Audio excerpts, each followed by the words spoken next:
Okay, let me say what I saw last week because honestly, last week I saw among two of the best movies I've seen this year. It was a great week. Mm-hmm. First of all, I saw Hateful Eight. I won't give away plot spoilers because there are spoilers in a Tarantino movie. Right. Any Tarantino movie.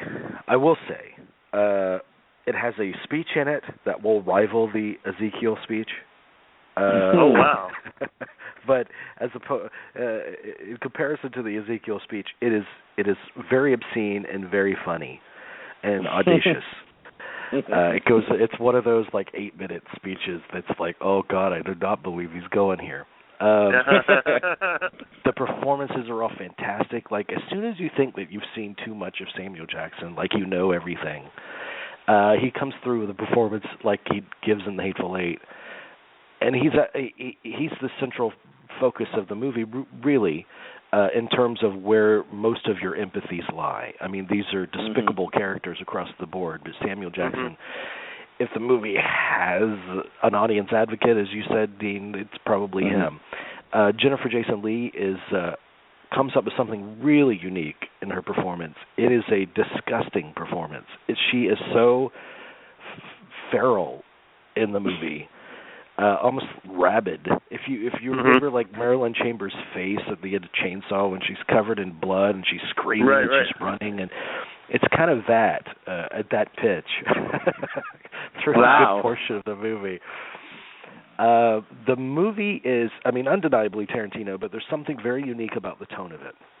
And I know that when the one movie that he showed before shooting it to the crew, including Kurt Russell,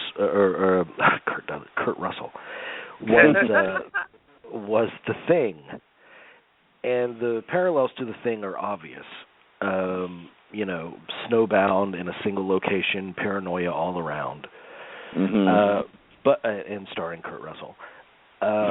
But it didn't occur to me until I heard a music cue in the movie. It was one of David Hess's songs from Last House on the Left that Tarantino uses for one scene. Oh wow! And when I heard that song, I was like, okay, I think I just defined like what the mood of this movie is, because you know how some people watch a horror movie and they just can't take it. They just have to cower. It's a completely unpleasant experience for them. Right. While the other half watch horror movies and they fucking love it like they're on a roller coaster. This movie made me feel both of those. I mean, it's such like a tightening grip that this movie has, and such a feeling of foreboding and like a oppressive foreboding in it that feels entirely new for Tarantino for me. And it permeates the whole movie, and in no small part because of the score.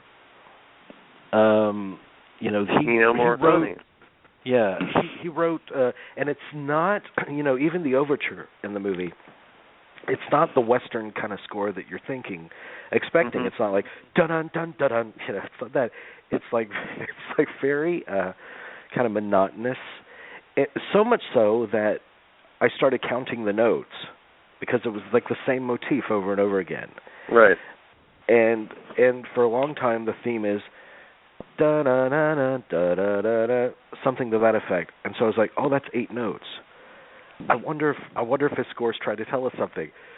So anytime someone was off, I started counting the notes again, and it paralleled with that, like the theme built around that. And I was like, that's so super cool.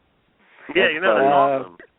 And I don't know how many people will see that, because I haven't read anything about that, but reviews really haven't posted about it. But what else can I say about it? The intermission, when the intermission happened, I don't think this will happen in the audience because of safety concerns. But we were watching a digital presentation, so it was like 12 minutes of black actually in the file. So it wasn't like they shut off the projector and then they turned it on again. The intermission was built into the actual thing. So the theater remained completely black for 12 minutes. And I'm like, this would be so super cool if they did this during the regular run, because it forces you to just stay there in that frame of mind.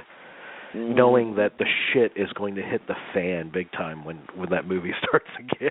And it's, the suspense of dread is what it is. Right.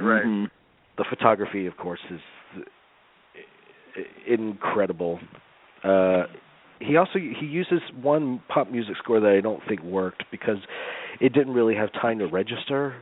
It seemed like a connecting point from one moment to another, and so it seemed superfluous as a result. But he uses other Morricone scores too. It's not all original. The Exorcist 2 is in there, and at first I thought, man, he's copying himself again, Morricone. He's like stealing from The Exorcist 2, and because he has a tendency to do that. And then I listened more, and I was like, no, that's actually a cut from Exorcist 2. Yeah. But I made a comment that Tarantino, for me, Tarantino's greatest gift is that he is a completely alert filmmaker. And somebody disagreed with that and said, there are lots of alert filmmakers out there. His greatest gift is using comedy with violence. And I said, no, actually, using comedy with violence is nothing new. I mean, watch any buddy cop picture. I mean, that's not new at all. But his use of comedy all the time. Yeah, his use of comedy is part of what makes him such an alert filmmaker. What I'm saying is when you walk out of a Tarantino movie, every single time you feel rejuvenated, like revivified, Yeah. Like you've received that adrenaline shot in Pulp Fiction. And how many filmmakers do that to you? There's been 1,000 movies this year. I can think of maybe to a certain extent I felt like that walking out of Mad Max, but even more so in Hateful Eight. That's 2 movies out of 1,000. That's not to say that those are the greatest movies, but they give you a sense of just being alive when you walk out.